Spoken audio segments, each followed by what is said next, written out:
బయలుదేరాం. విజయవాడ దిగిన తర్వాత మా మీద మమ్మల్ని లోకేష్ వాళ్ళ ఇంటి ముందు లాక్ చేశారు. అక్కడి నుంచి సచివాలయంకి వెళ్ళండి అని చెప్పి లోపల బంధించేసి లాక్ చేశారు. మేము ఎటు వెళ్ళామో ఏం చేస్తున్నామో ఎవరికి ఏం అర్థం కావట్లేదు. 23న సరే వాళ్ళ వైఖరి, ప్రభుత్వం వారి వైఖరిని మార్చుకోకుండా 23న ఎగ్జామ్ పెట్టిందంటే మన మీద దెబ్బ కొట్టనివ్వండి, తీసుకుందాం.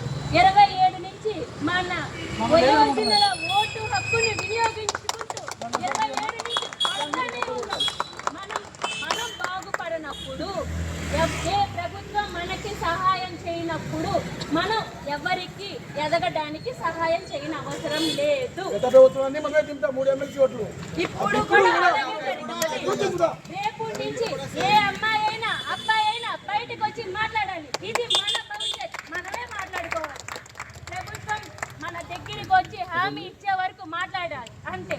నిన్న ఏమన్నారు ఎమ్మెల్సీ చిరంజీవి గారు, ఆయనకు వెళ్ళి మన రిప్రజెంటేషన్ ఇవ్వలేదు కాబట్టి స్పందించలేదంట. మరి నోటిఫికేషన్ వచ్చిన వెంటనే రాష్ట్రంలో తప్పులన్నాయి స్పందించింది ఎవరు?